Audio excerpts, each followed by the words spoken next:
አሁን አንድ ነገር እንድንካፈል አስባለሁ።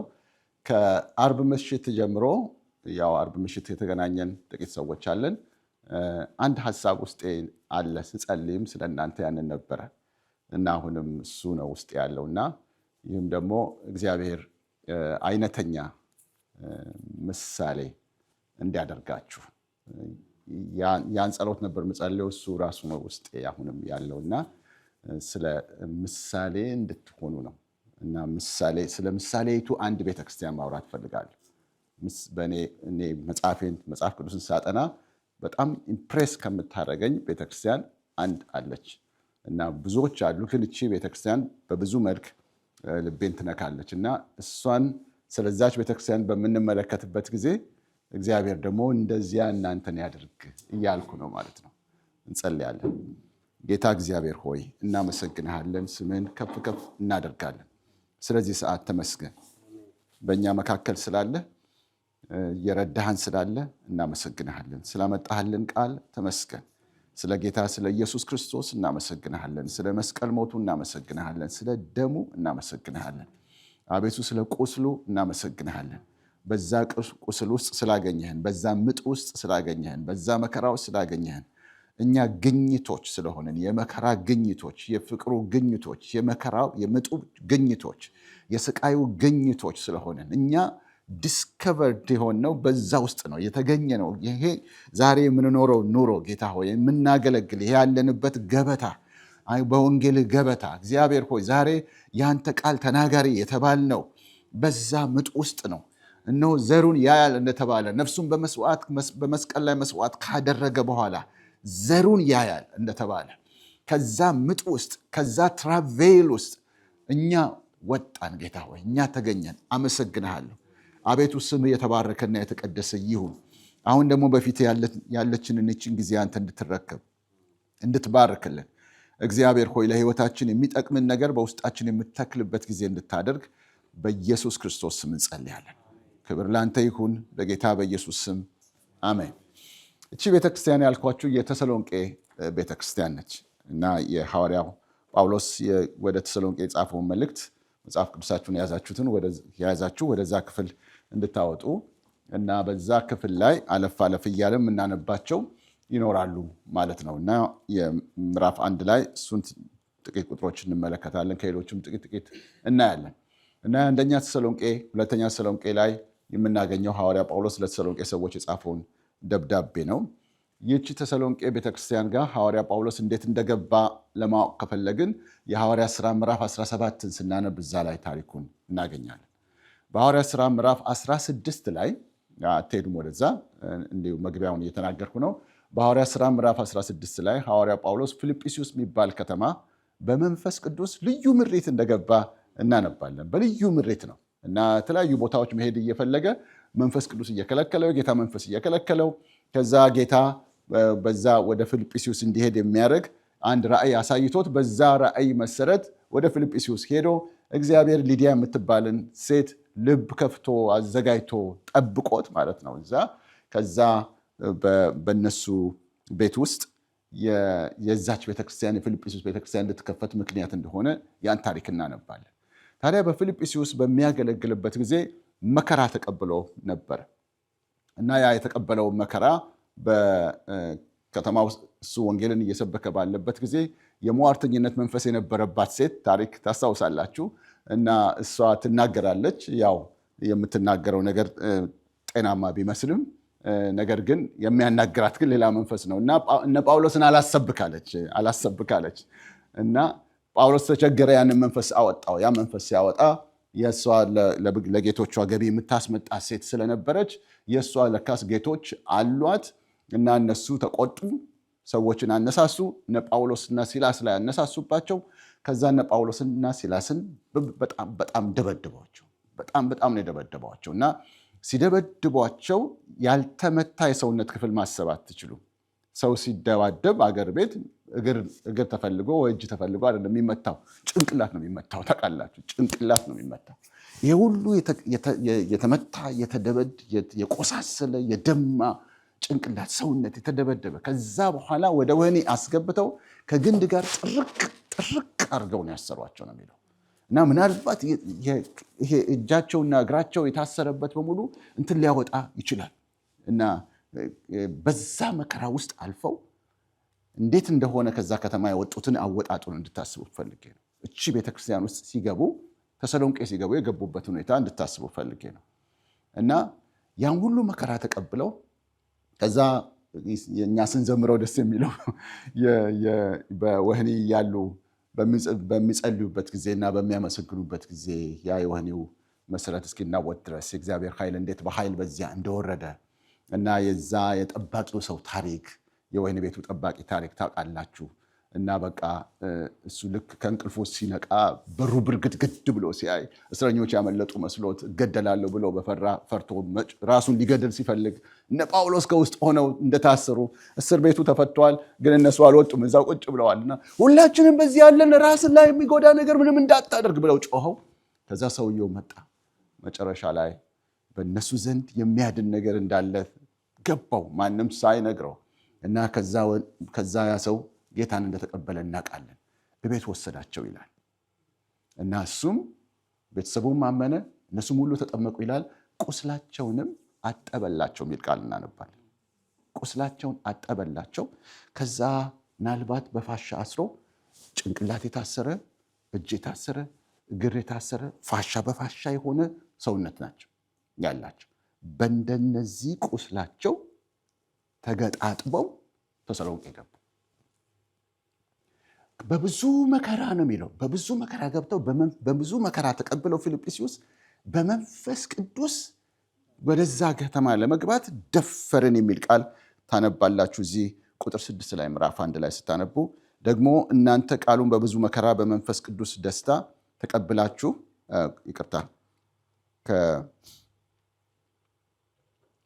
እዚህ ጋር አይደለም ያለው በፊልጵስዩስ መከራ ተቀብለን የሚል ቃል አለና ምናልባት ሌላኛው ላይ ይሆናል። ብቻ እሱን እንደዚሁ ልበል። አሁን ፖይንት ኢየሱስ ላይ አይደለ። እና በብዙ በመንፈስ ቅዱስ ኃይል ነው ወደዛ የገቡት። ከዛ ወንጌልን ለዛ ህዝብ ሰበኩ ማለት ነው። ከዛ ከሰበኩ በኋላ ስንት ቆዩ ይላል እዛ ቦታ ላይ 3 ሰንበት ቆዩ ይላል። ሰንበትን እንግዲህ ቅዳሜ ብናደርግ 3 ሰንበት ከአንድ ቅዳሜ እስከሚቀጥለው ቅዳሜ እስከ ወዲያኛው ቅዳሜ ስናስብ 15 ቀን ሊሆን ይችላል።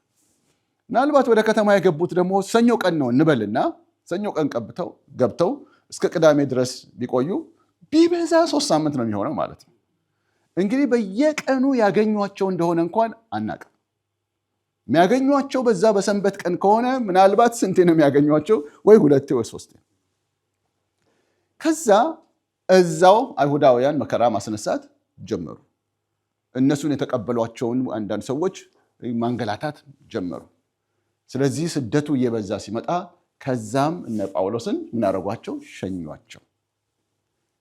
የ3 ሳምንት የ2 ሳምንት ክርስቲያን ምን ይመስላል ብላችሁ ብታስቡ መገመት ትችላላችሁ። ሁሉም ከኤክስፒሪየንሱ ነው የሚገምተው አይደለ? ከምናየው ከምናውቀው ነው የሚገምተው። እቺ ቤተክርስቲያን ግን ምንድን ነው ያገኛት ነው የምትሉት? ምንድን ነው ያገኛት? እና ይህንን ደብዳቤ ሐዋርያ ጳውሎስ ለነሱ ከጻፈ በኋላ ሁለተኛ ደብዳቤ የሚጽፍላቸዋል። እንደሚባለው በመጀመሪያውና በሁለተኛው ደብዳቤ መካከል ጥቂት ወራት ነው ልዩነት ያለው ይባላል። እና ይህን ደብዳቤ በሚጽፍበት ጊዜ ምናልባት ዓመትም እንኳን አልሞላቸውም እነዚህ ሰዎች። ስለዚህ የ3 ሳምንት በላይ የማይበልጥ አገልግሎት፣ የቀጥታ አገልግሎት ከሐዋርያ ጳውሎስ ያገኙ፣ ከዛ በኋላ ደግሞ ጥቂት ዓመት የማይሞላ ጊዜ ያሳለፉ ናቸው። እና ሐዋርያ ጳውሎስ ለነሱ ከሚለው ውስጥ አንዳንዱን እናነባለን። መጀመሪያ እንድናነበው የምፈልገው ምዕራፍ 2 ላይ ሁለተኛ ተሰሎንቄ ላይ ምዕራፍ 1 ቁጥር 4 ላይ ያለ ቃል አነባለሁ። ሁለተኛ ተሰሎንቄ ምዕራፍ 1 ቁጥር 4 እና ትላንትና ወይም ከትላንት ወዲያ በምናገርበት የሆነ ቦታ የሆነ ሐሳብ ይሄን ተመሳሳይ ሐሳብ ይመስለኛል። እንዲህ ይላል፣ ስለዚህ በምትታገሱበት በስደታችሁና በመከራችሁ ሁሉ ከመጽናታችሁና ከእምነታችሁ የተነሳ በእግዚአብሔር አብያተ ክርስቲያናት ስለ እናንተ ራሳችን እናደርጋለን እንመካለን ይላል። ማለት በየቤተ ክርስቲያናቱ ስንሄድ ምናወራው ስለእናንተ ነው። ተሰሎንቄዎችን አይታችኋቸዋል እንላለን አለ። እንመካለን። በእግዚአብሔር ቤተ ክርስቲያናት በደረስንበት በሙሉ እንዴት ያሉ አማኞች አሉ መሰላችሁ እያልን እናወራለን። እዩዋቸው እንላለን አለ። እና እንደዚህ የሚባል አይመስለንም አይደለ? መመካት በእግዚአብሔር ብቻ ነው አይደለ? እግዚአብሔር ግን በሰዎች ውስጥ በሚሰራበት ጊዜ ያ ስራ የእነሱ ስራ አይደለም፣ የጌታ ስራ ነው፣ የመንፈስ ቅዱስ ስራ ነው። ስለዚህ በእነሱ ስትመኩ በስጋቸው አይደለም የምትመኩት፣ መንፈስ ቅዱስ በእነሱ በሰራው ስራ ያንን ስራ ነው የምታወሩት። የሐዋርያት ስራ ሲባል እኮ ሐዋርያት የሰሩት ስራ የነሱ የራሳቸው የግል ስራ ከሆነ ያ መጽሐፍ ዜሮ ነው አይደለ? ነገር ግን መንፈስ ቅዱስ በእነሱ ገብቶ የሰራው ነው። የድሮ ህይወታቸው እናውቃለን፣ በኋላ መጣው እናውቃለን። ስለዚህ የተሰሎንቄ ሰዎች ኑሯቸው የጌታ ኑሮ ስለነበር እግዚአብሔር ገብቶ ቃሉ ገብቶ ወንጌሉ ገብቶ ያመጣው ያስከተለው ውጤት ስለነበር የወንጌሉ የመለወጥ ኃይል የታየበት ስለነበር ትራንስፎርሜሽኑ ግልጽ ሆኖ የታየበት ስለነበር እነሱን እንዳለ እንደ ሞዴል በሚሄዱበት ቦታ ይናገራሉ። እነሱ እያሉ ያወራሉ፣ ተሰሎንቄ ያነሳሉ። እና ሌላው ወደ ምዕራፍ 1 እንሂድና ወደ አንደኛ ተሰሎንቄ እንሂድና ቁጥር ቅድም ያን ማንበብ የጀመርኳትን ቁጥር 6ን አነባለሁ።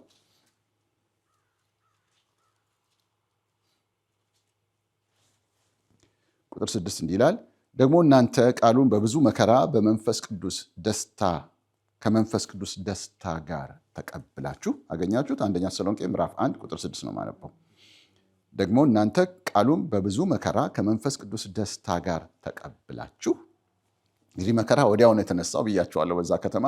ስለዚህ ያንንም ነው የሚያነሳው ይመስለኛል። እኛንና ጌታን የምትመስሉ ሆናችሁ።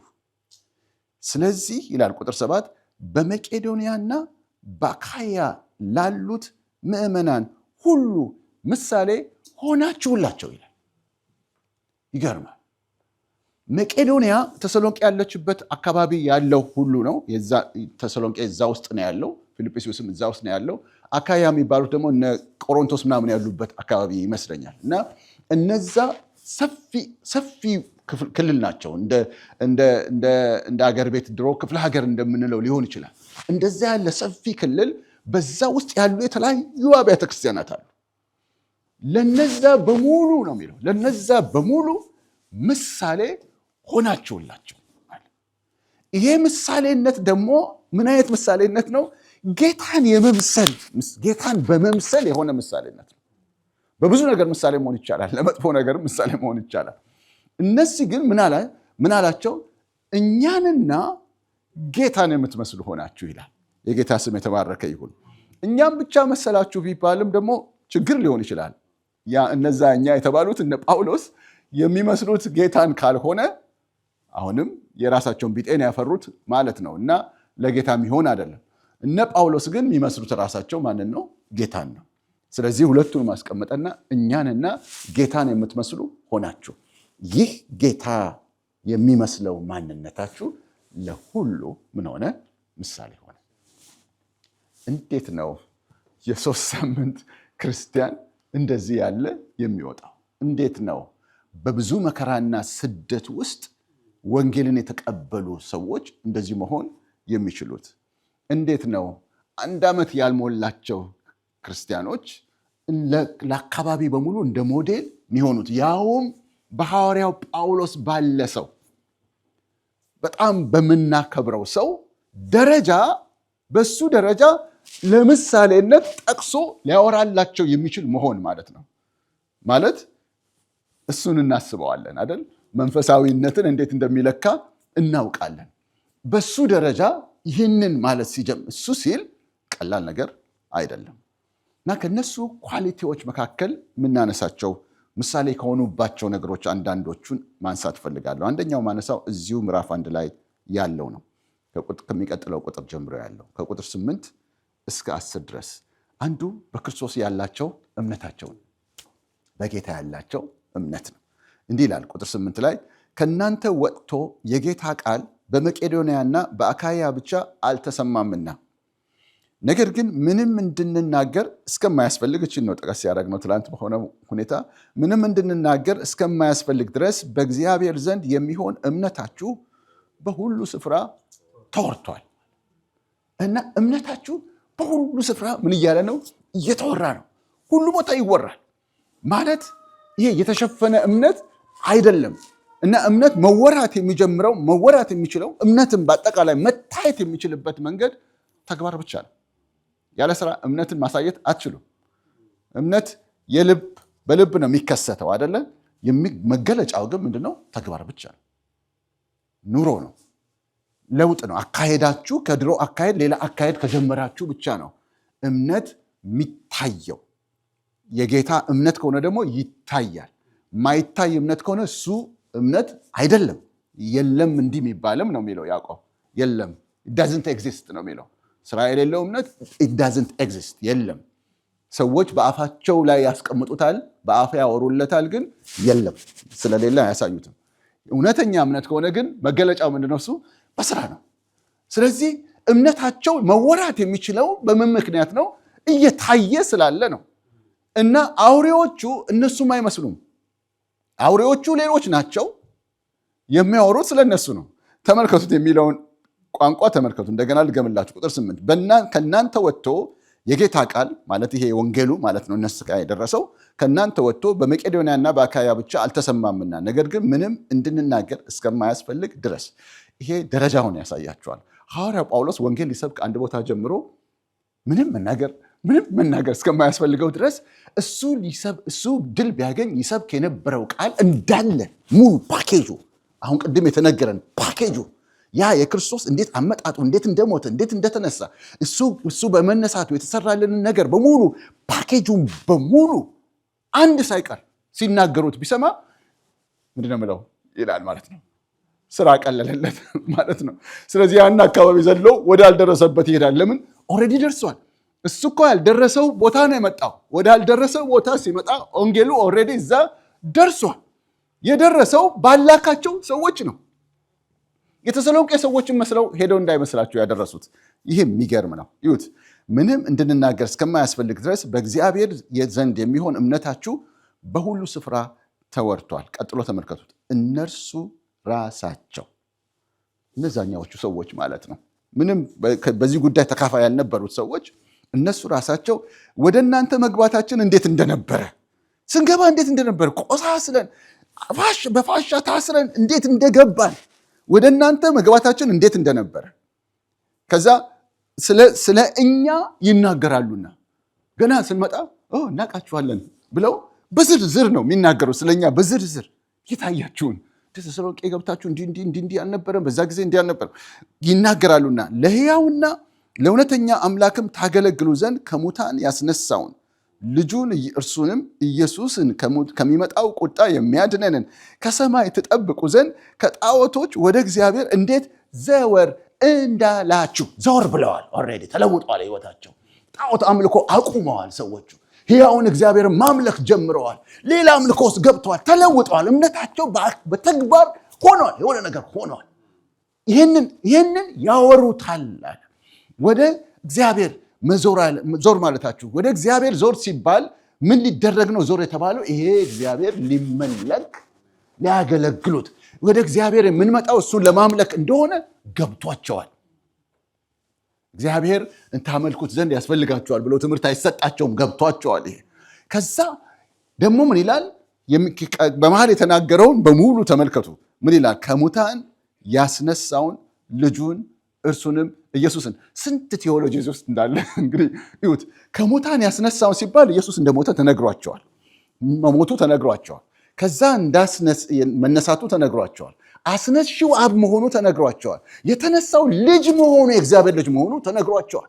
ይህ እኮ ቀላል ነገር አይደለም። ኢየሱስ የእግዚአብሔር ልጅ ነው የሚለው መልእክት ማለት ነው። እሱ ተነግሯቸዋል።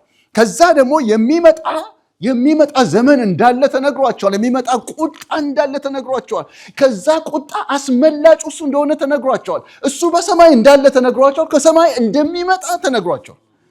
ምንድነው የቀረው? ተመልከቱ። ከየት እንዳዳናቸው፣ ለምን እንደዳኑ፣ ምን እንደሚጠብቁ ያውቃሉ። ይሄን ሁሉ ለውጥ በተሰሎንቄ ሰዎች ውስጥ መሆኑ ሌሎቹ ሰምተው፣ አውሬዎቹ ተሰሎንቄዎች አይደሉም፣ ሌሎቹ ናቸው የሚያወሩት። አይገርማችሁ? እምነታቸው የ3 ሳምንት ክርስቲያን እንዴት ነው? 3 ሳምንት የተማረ አገልግሎት ትምህርት ያገኘ ዓመት ያልሞላቸው እንዴት ነው የሚሆነው? ሌላ ደግሞ እናንሳላችሁ። ወደ ምዕራፍ 4 እንሄዳለን። ምዕራፍ 4 ጋር ከቁጥር 9 ጀምሮ እናነባለን ቶሎ ብለን። እንዲህ ይላል። ይህንን ከአዲሱ መደበኛ ትርጉም ቢሆን እመርጣለሁ። አማርኛው ትንሽ እዚህ ጋር በጣም ግልጽ ስላይደለ እንዲህ ይላል። እናንተ ራሳችሁ እርስ በርሳችሁ ልትዋደዱ በእግዚአብሔር ተምራችኋልና። እናንተ እግዚአብሔር ራሱ አስተምሯችኋል ነው የሚላቸው። እንዲህ ነው የሚላቸው። እናንተ ራሱ እግዚአብሔር አስተምሯችኋል። ስለምን? እርስ በርስ ስለመዋደድ። ከዛ ምን ይላል? ስለ ወንድማማች መዋደድ ማንም ይጽፍላችሁ ዘንድ አያስፈልጋችሁም። እንዲህ የሚባልም አይመስለንም። አይባልም እንዴ? አሁን ጳውሎስ ምንም ሊነገራቸው አያስፈልግም ሲል እንዲህ ይባላል እንዴ? ይቆማል እንዴ? የሆነ ቦታ ያልቃል እንዴ? በቃ የሚባል አለ ማለት ነው። እግዚአብሔርን አውቀን አንጨርሰውም፣ ግን ለዚህ ጉዳይ ይበቃል የሚለው ነገር አለ ማለት ነው። የሆነ የሚፈልገውን ለውጥ በእኛ ህይወት ውስጥ ለማየት ይሄ ይበቃል የሚለው ደረጃ አለ ማለት ነው። ስለዚህ ምንም ስለ ወንድማማች መዋደድ ምንም ሊጻፍላችሁ አያስፈልጋችሁም። ራሳችሁ እግዚአብሔር ራሱ አስተምሯችኋል አላቸው። ከዛ ተመልከቱት ምን ይላል ቀጥሎ? እንዲሁ በመቄዶንያ ሁሉ ላሉት ወንድሞች ሁሉ ታደርጋላችሁና አለ። እዚህ ላሉት ብቻ አይደለም፣ ለሌሎቹ ሁሉ ታደርጋላችሁ። ምን? በፍቅር ከመውደድ የተነሳ ያላችሁን እየቆረሳችሁ ታካፍላላችሁ። እዚህ እናንተ መካከል ብቻ እኮ አይደለም ይሄ ጉዳይ አለ። በመቄዶንያ ሁሉ ነው። ፊልጵስዩስ ያውቃሉ፣ ሌላ ቦታ ያውቁታል። በቃ በየቦታው ነው የምታደርጉት። ስለዚህ እናንተን ሳስብ ስለ ፍቅር ላስተምራቸው ምለው ነገር የለም። እረፍ ነው ምለዋለ። እረፍ ነው። ለዚህ ነው ትዝ ይላችሁ እንደሆነ አንድ ቦታ ላይ ምን ይላል? ቀደም የእምነቱ ላይ ሐዋርያ ጳውሎስ ከዛ ከተማ አወጣጡን ያውቃል። በምንድነው? በመከራ ነው የወጣው እና የነዛን ሰዎች ፍሬ የማየት እድል ብዙ አልነበረው። ከሄደ በኋላ እነሱ ጋር ተመልሶ ሄደው መጎብኘት ይፈልጋል። ሲሞክር ሰይጣን መሰናክል ያኖርበታል። እና ነገሩ ምን የሆነ እየተጎተተበት መጣ፣ ጊዜ እየፈጀበት መጣ። ከዛ ምን ይላል? መታገስ አቃተኝ ይላል። ማለት ዝም ብዬ መጠበቅ አቃተኝ። መታገስ ሲያቅተኝ ጢሞቴዎስን ሂድና ሲባክህ እያቸው እና ይህና አንድ መፈተሻ አለው ጳውሎስ። የፈትሸው መሰላችሁ? ሄዱ እየበሉ እየጠጡ ነው ወይ? በሰላም እየገቡ እየወጡ ነው ወይ? ልጆቹ እያደጉ ነው ወይ? ትዳር ሁሉ ሰላም ነው ወይ? አይደለም የሚጠይቀው። እሱ የሚጠይቀው እኛና እግዚአብሔር የተገናኘንበት ብቸኛ መገናኛ ከሌላው ምድራውያን የሚለየን በክርስቶስ ላይ ያለን በእግዚአብሔር ላይ ያለን እምነት ነው። ያ እምነትን ነው ወንጌል እዛ ውስጥ ያመጣው እና ያ እምነት እንዳለ ነው ወይ? ኢንታክት ነው ወይ? አልተነካም ወይ? እምነታችሁን ለማወቅ ጢሞቴዎስን ላኩት አለ እና መታገስ ስላቃተኝ ጢሞቴዎስ እናንተ ጋር ቆይቶ መጣና ምን አለኝ አለ? የምስራች አለ። እናንተ እንደምትናፍቋቸው እነሱም እየናፈቋችሁ ነው እና እንዳሉ ናቸው፣ በእምነታቸው እንደበረቱ ናቸው አለኛል። ደስ አለኛል። ልክ እነዚህ ሰዎች በፍቅራቸውም እንደዚህ እየሄዱ ስላሉ ሐዋርያ ጳውሎስ ምንድነው የሚላቸው? ይህን ነገር ግፉበት ብቻ ነው ያለው። ወንድሞች ሆይ ከፊት ይልቅ ልትበዙ የሚለው እንግሊዝኛው that you may do it more ነው የሚለው። የበለጠ ግፉበት፣ በቃ ያን ብቻ ነው የሚለው። ግፉበት። ሌላው የሚደንቀው ነገር ምዕራፍ 1 ቁጥር 2 እና 3 እናንብብ። በጸሎታችን ጊዜ ስለ እናንተ ስናሳስብ የእምነታችሁን ስራ ይላል፣ የፍቅራችሁንም ድካም ይላል። አንደኛ ተሰሎንቄ ምዕራፍ 1 ቁጥር 2 እና 3 ነው ማነበው። የፍቅራችሁ ድካም ማለት የፍቅራችሁ ስራ ማለት ነው። እሱ በጌታችን በኢየሱስ ክርስቶስ ያለውን የተስፋችሁን መጽናት በአምላካችንና በአባታችን ፊት ሳናቋርጥ እያሰብን እግዚአብሔርን ሁልጊዜ በሁላችሁ ምክንያት እናመሰግናለን። እነዚህ ሰዎች የጌታን የኢየሱስ ክርስቶስን ምጽአት ተስፋ በማድረግ ይጸኑ ናቸው። ምጽአቱ ላይ ነው ልባቸው ያለው። እኛ ሁላችን የምንወደው የንጥቀት ምዕራፍ የት ነው ያለው? እዚህ ነው ያለው። ለምን ሁል ቀን የሚያስቡት የሆነ ሰው ሲሞት ጌታ ሳይመጣ ሞተ እንዴት ነው የሚሆነው ብሎ ነው። የጌታ ምጽአት ትኩስ ነው ለነሱ፣ እርጀንት ነው፣ ሁሌ ያለ ነው። ሲኖሩ ለሱ እንደሚኖሩ ለሚመጣው ጌታ እንደሚኖሩ እየታወቃቸው ያንን ተስፋ በማድረግ ምን ያደረጉ ናቸው? የጸኑ ናቸው ይላል። ሁለተኛ ተሰሎንቄ ላንብብላችሁ ሁለተኛ ተሰሎንቄ ምዕራፍ 3 ማነው ምዕራፍ 1 ቁጥር 3 ቅድም ያነበብነው ቁጥር 4 ነው። ቁጥር 3 እንዳንብብላችሁ። ወንድሞች ሆይ እምነታችሁ እጅግ ስለሚያድግ ይላል። በፊት እምነታቸው ስራ ተደንቋል። አሁን ደግሞ እምነታችሁ ምን ይላል አለ? ያድጋል አለ። የሁላችሁም የእያንዳንዳችሁ ፍቅር እርስ በርስ ስለሚበዛ ፍቅራቸውን አመስግኑ። መጀመሪያው ላይ ምን እያለ ነው? አሁንም እየበዛ ነው። ከዛስ ደግሞ ስለሚበዛ ሁል ጊዜ ስለ እናንተ እግዚአብሔር እንድናመሰግን ግድ አለብን ብሎ ከዛ ቀጥሎ የሚያነሳው አሁን ቅድም ያነበብኩት ምሳሌ ሆናችሁልን ያለበት ነገር ቀጥሎ ብታነቡት ጊዜ ለማዳን ነው። እስከ መጨረሻው ብታነቡት ስለምንድን ነው የሚያወራው? ኢየሱስ ክርስቶስ ሲገለጥ ይሄ የሚቀበሉት መከራ ሁሉ ለዛ መንግስት ብቃት ሊሰጣቸው የሚገባ ሆኖ እንደሆነ ይነግራቸዋል። እና ያ የሚገለጠው ክብር ጌታ ሲመጣ ለእናንተ ምንድነው የሚሆነው? እረፍት ይሆናል የዛን ጊዜ እያለ ይነግራቸዋል።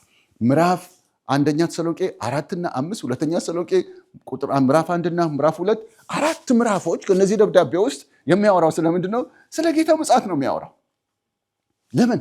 እዛ ላይ ያሉ ሰዎች ስለሆኑ፣ ያንን በጣም ተስፋ የሚያደርጉ ሰዎች ስለሆኑ። እነዚህ ሶስቱ ነገሮች ደግሞ የክርስቲያን አሲድ ናቸው፣ አሲድ ቴስት ናቸው። ምንድናቸው እነዚህ ሶስት ነገሮች? እምነት፣ ፍቅር፣ ተስፋ። ድሮ ትዝ የሚለኝ ድሮ ልበለው እንግዲህ ትዝ የሚለኝ ወንድሞች ሲገናኙ፣ ክርስቲያኖች ሲገናኙ የሚጠየቀው ጥያቄ ወንድም ትበረታለህ ነው የሚባለው። ኑሮ ሰላም ነው? ኑሮ እንዴት ነው? አይደለም። አሁን ኑሮ እንዴት ነው? ሰላም ነው? እና ትበላለህ ትጠጣለህ ወይ? ስራ አለ ወይ? ኑሮ የተቸገርክ ነው? እንጀራ አለ ወይ? አይነት ጥያቄ ነው የአሁኑ ጥያቄ። እሱ ምድራውያን ይጠይቁ እነሱ ያ ስለሆነ ተስፋቸው እዛ ላይ ስለሆነ፣ የእኛ ግን የሚለየን እኛና ጌታ የተገናኘንበት ብቻ። ወንድም ትበረታለህ ነው የሚባለው። ወንድም ትበረታለህ። ደከመ እኮ እከሌ እኮ ደከመ ከተባለ ርዕስ ሆኖ ይጸለያል በእምነቱ እንዲበረታ። እነዚህ ሰዎች እንደዚህ ነበሩ። እንዲሆኑ እንዲበረቱ አንድ ቁልፍ ነገር እኔ የማየው አንድ ነገር አለ። እግዚአብሔር እናንተንም ጥቂት ዘመን ቢሆን ምንም እንኳን በጌታ የቆያችሁ ብትሆኑ፣ ያው ሁላችሁ ብዙዎቻችሁ የምናውቃችሁ በጌታ ብዙ ዘመን የቆያችሁ ናችሁ። ግን እንደዚች ማህበር ገና የጥቂት ወራት ጉዞ ነው ያላችሁ እና ራሳችሁን አሳንሳችሁ አትዩ። እግዚአብሔር በእናንተ ውስጥ ለብዙ አብያተ ክርስቲያናት ምሳሌ የሚሆን ነገር ማውጣት ይችላል። እድል ነው እየሰጣችሁ ያለው። ለምን? you have a chance now to start from scratch። ብዙ ነገሮች ሄደው ተጣመው ብዙ ደረጃ የደረሱ ቸርቾቹ ስለሆነ ብዙዎቻችን ያለ ነው ለማስተካከል መከራ ነው። እናንተ ግን you are starting from scratch። ስለዚህ you can start it well በጥሩ ሁኔታ አድርጋችሁ መጀመር ትችላላችሁ።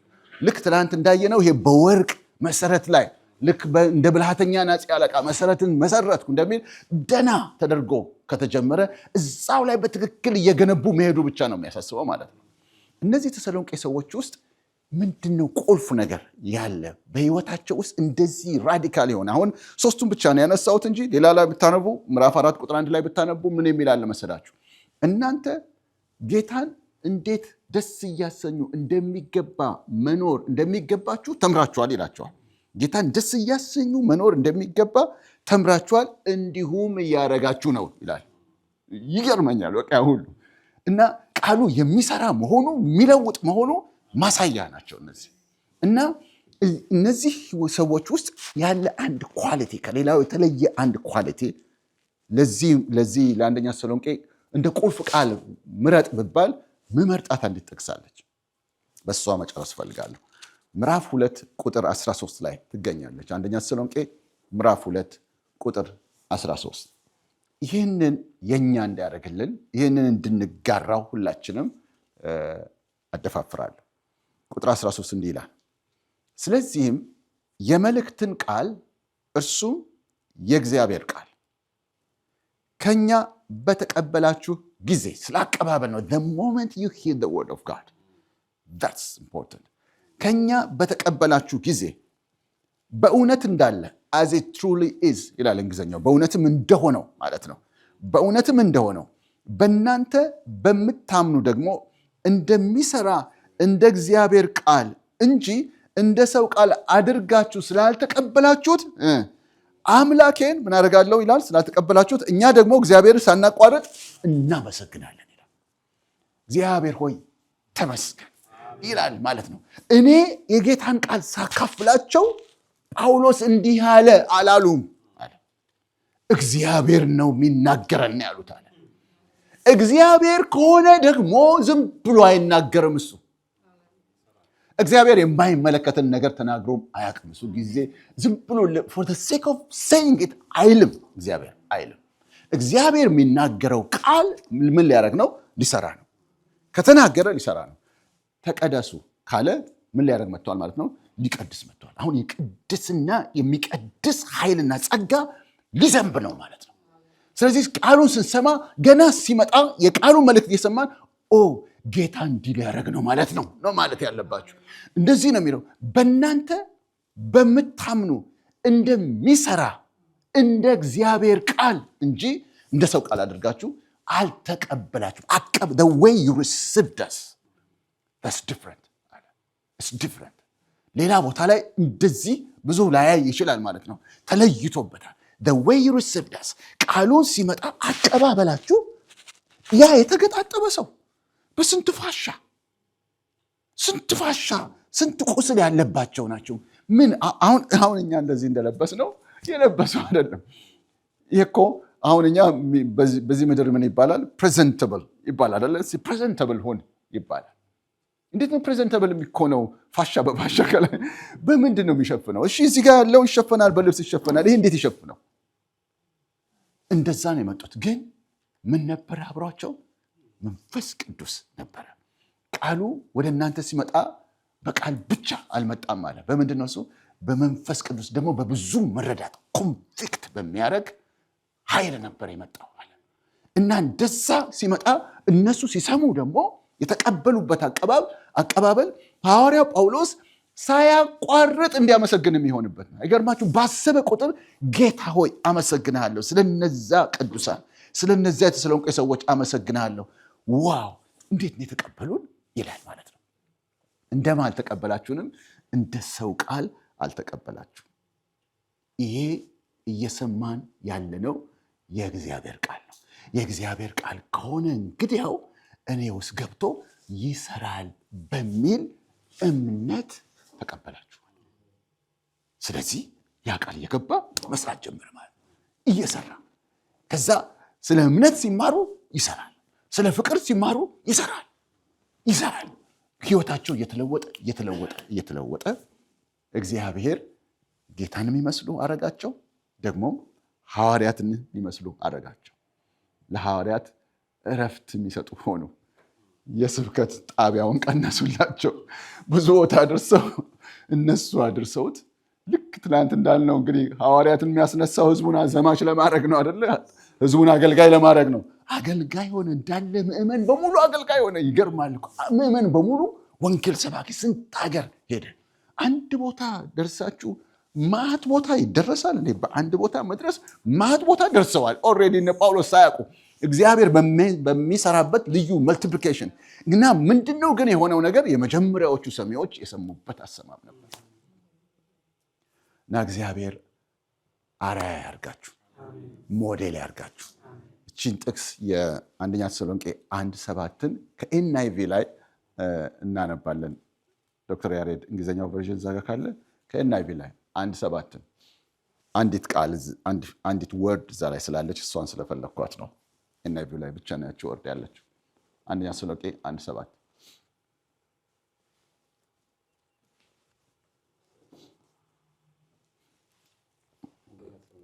1:7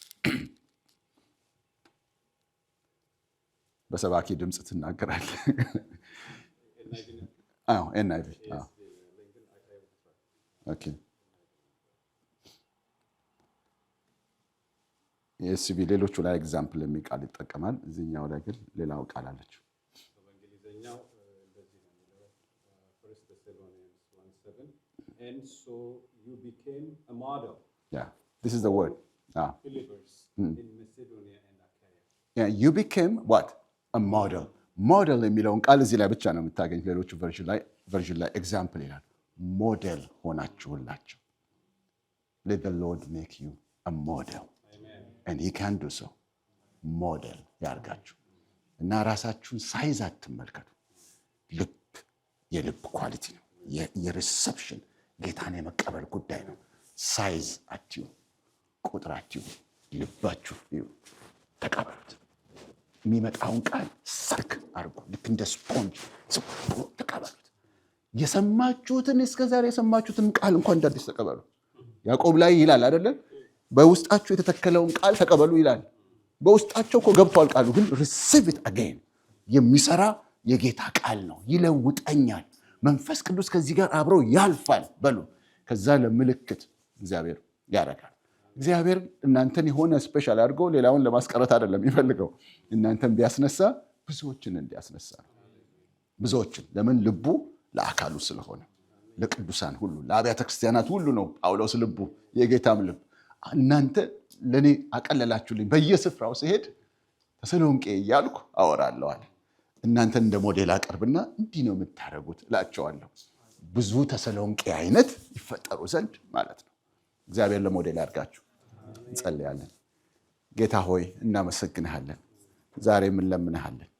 ይህችን ቤተክርስቲያን ጌታ አምላኬ ሆይ በሁሉ ጉዳይ በወጣቶች ውስጥ ባየሁት ጥቂት ወጣቶች ግን ብዙ ነገር የሚታይባቸው ያየሁት ደስ ብሎኛል። እግዚአብሔር ሆይ አንተ ደግሞ በየቤተክርስቲያኑ ያለውን የህመም አቅጣጫ ታውቀዋለህ። ጌታ ሆይ ከዚህ አኳያ ያለውን ጌታዬና አምላኬ ሆይ ሞዴል አድርጋቸው። በናዝሬቱ በኢየሱስ ስም በጥቂቶች ለብዙ የሚተርፍ ነገርን መስራት ያንተ ጠባይ ነው። አምላኬና አባቴ ሆይ ሞዴል አይነተኛ የሚሆኑ አምላኬና አባቴ ሆይ ለብዙዎች የሚተርፉ የሆኑ ዘንድ ልባቸውን እንዲያሰፉ በትህትና እንዲቀበሉ እንዲያስተናግዱ ቤታቸው የልባቸው ቤት እንዲደላ ጸልያለሁ። የልባቸው ቤት ጌታ ሆይ ወደ ልባቸው ስትመጣ እንዲደላ፣ ተቀባይ አገኘው፣ ሰሚ አገኘው፣ መቀመጫ አገኘው፣ ማደሪያ አገኘው፣ መስሪያ አገኘው የምትለው ልብ እንዲሆን የሁላቸውን ልብ በፊት አደርጋለሁ። ተመስገን። በእኛ ስላለ የከበረ ዓላማ እናመሰግንሃለን። የሁሉ ሩጫችን ተጠቅልሎ ኢየሱስ ክርስቶስ በክብር ደግሞ አንድ ቀን ስለምትመጣ ሁላችንም በአንተ ጉያ ስር ተሰብስበን እነዚህን ዘመናት ወደኋላ መለስ እያልን እያስብን አቤት የጌታ እርዳታ እዚያ ደረስከን እያልን ክብር ደግሞ ለአንተ የምንሰጥበት ዘመን ደግሞ ይመጣል። እናመሰግንሃለን። ስለሰጠን ጊዜ ተመስገን። ቀሪውን ጊዜ አንተ ተረከብ። የሚኖረንን የጌታ ራት ስርዓት ደግሞ አንተ ለክብርህ ተጠቀምበት። በኢየሱስ ክርስቶስ ስም አሜን።